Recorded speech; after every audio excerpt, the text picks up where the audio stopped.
A fellow at the Hoover Institution, economist Dr. Thomas Sowell is the author of more than 24 books, including the classic work, A Conflict of Visions.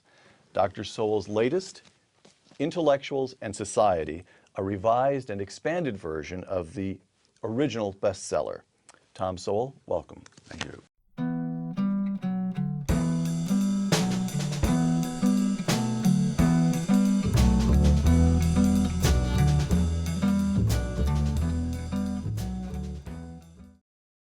Tom, two quotations. Writing in 1981, historian Arthur Schlesinger Jr., who attended Phillips Exeter and Harvard and held positions as a professor at Harvard and later at the City University of New York. Arthur Schlesinger Jr., quote, "Those in the U.S. who think the Soviet Union is on the verge of economic and social collapse are only kidding themselves," close quote. Quotation number two. Speaking in 1982, only months after Arthur Schlesinger Jr., Ronald Reagan, a graduate of Eureka College. In an ironic sense, Karl Marx was right. We are witnessing today a great revolutionary crisis, a crisis where the demands of the economic order are conflicting directly with those of the political order. But the crisis is happening not in the free, non-Marxist West, but in the home of Marxist-Leninism, the Soviet Union. It is the Soviet Union that runs against the tide of history by denying human freedom and human dignity to its citizens. It also is in deep economic difficulty. Tom, the professional, exquisitely educated intellectual Arthur Schlesinger Jr. got it wrong. And Ronald Reagan, the graduate of a little school in the middle of the country, Eureka College, got it right. A decade after these two quotations, the Soviet Union went out of existence. How come? Well, Arthur Schlesinger is part of a long and one might say distinguished line of people who have been absolutely wrong for decades and actually for centuries. So this is just one of many statements that you could quote. It's not even the only time that Arthur Schlesinger Jr. was wrong by miles. He was wrong in attributing the recovery from the Great Depression to Franklin D. Roosevelt. He was wrong in arguing that the tax cuts were going to make it, under Andrew Mellon, were going to make it harder to balance the budget. They not only balanced the budgets, they had a surplus and paid down the national debt. And even after John Kennedy's tax cuts, Treasury Secretary Andrew Mellon. Well, no, Andrew Mellon was earlier. But in writing retrospectively about it, he said that Mellon was very inconsistent in saying he wanted to reduce the national debt while cutting the tax rate. Right. Well, he cut the tax rate, but the tax revenues increased. So Arthur Schlesinger was wrong about the tax cuts of the 20s. Yes. And then when he served in the Kennedy White House, he resisted those tax cuts, which also worked. Mm-hmm. And then he opposed Ronald Reagan's. He was wrong 3 times. So what is the pathology of intellectuals that, I mean, one condensation, an unfair, crude condensation, but it sort of gets at a point of this book might be simply, the fancier your education, the more likely you are to be wrong. Well, I would say there's something to that, because the more likely you are to spout off about things you don't know anything about.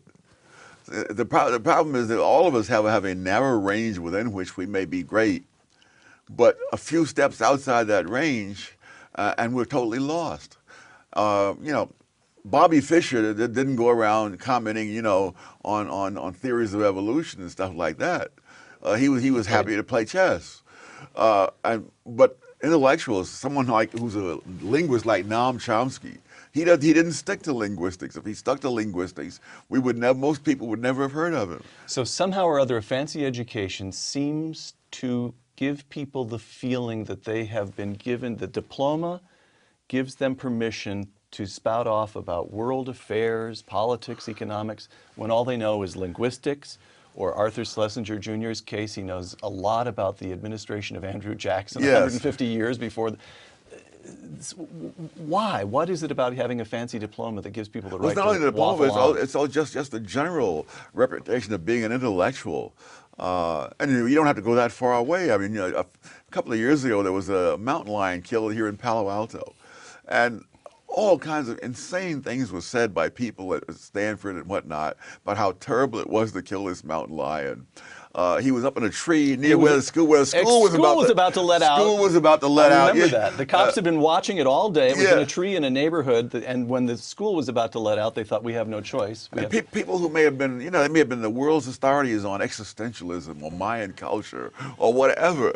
They know nothing about mountain lions, and the cops have had to deal with this before. And they do know something about mountain lions. Opposing social visions. Intellectuals in society, quote, "At the heart of the social vision prevalent among contemporary intellectuals is the belief that there are problems and solutions." Yeah. Close quote. Explain that. Well, the people with the vision of the anointed, as I call it, believe there are solutions and that intellectuals have the inside track in providing those solutions. Those with the opposite vision understand there are no solutions. There are trade-offs. And you can make this a little bit better by making something a little bit worse, or you can make it a little bit better by making something a lot worse. And right now, for example, this mania for high-speed rail, there's no question that if you're willing to pour enough money down the rat hole, we can have high-speed rail. We can have it. They have it in Spain. One of the economics professors in Spain said, not only are they not covering the operating costs, there's not been $1 collected towards the infrastructure. I mean, like the rails and the trains, they haven't gotten $1 to pay for that. They're not even covering the cost of running the trains on a daily basis, the conductors and the electricity.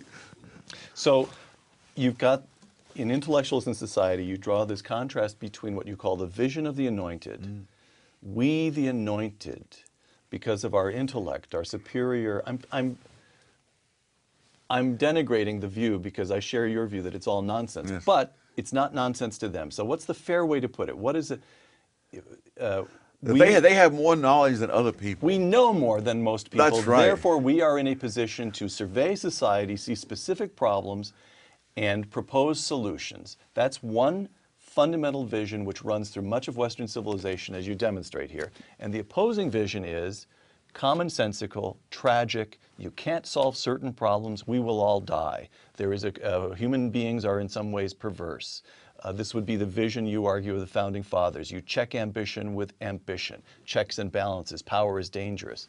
So why is it, if you've got these two fundamental visions, the vision of the anointed and the tragic vision of life, and they run through much of Western civilization, why is it the vision of the anointed that is the persistent temptation of intellectuals? Why are they drawn to that? It gives them a much bigger role in the world.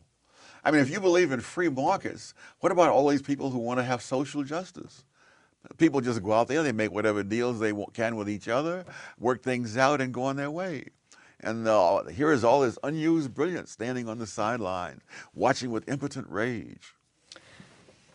The tragic vision confines intellectuals to the classroom. The vision of the anointed lets them run society. That's the difference? Roughly. So what you're saying is that it's just human pride. It's a kind of vulgar urge to power. Oh, absolutely. And nothing more than that. Well, that's sufficient for many people.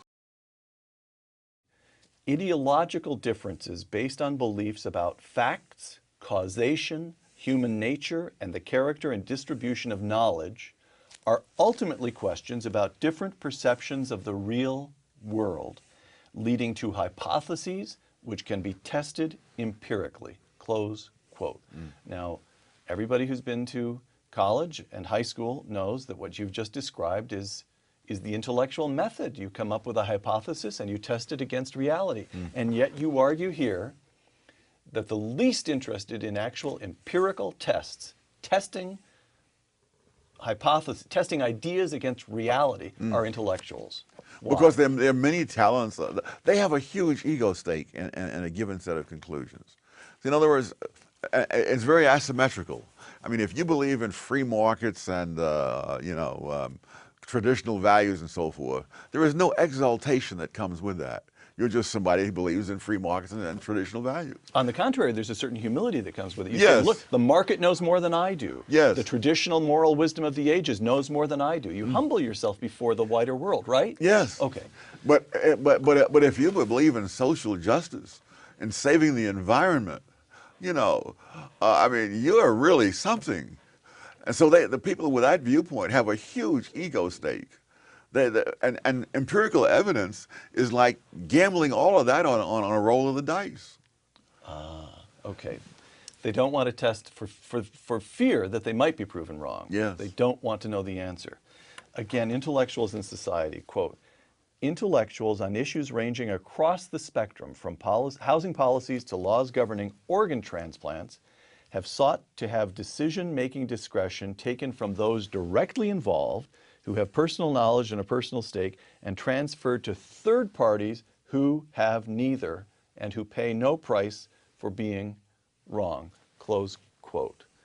So again, this counter common sense, you know what's best for your health, therefore we must make the decision in a bureaucracy in Washington. That's right. How? Well, if you've been told all your life, and many of these people have, from an early age, they were in the class for bright, gifted children. They were the ones who got into the good high schools. They were the ones who were accepted in colleges that accept less than 10% of the applicants. They've heard this all through their lives. And after a while, they must, in all due modesty, believe it. All right. The percentage of cabinet appointments with experience in the private sector. The administration of Dwight Eisenhower, almost 60%. George W. Bush, over 50%.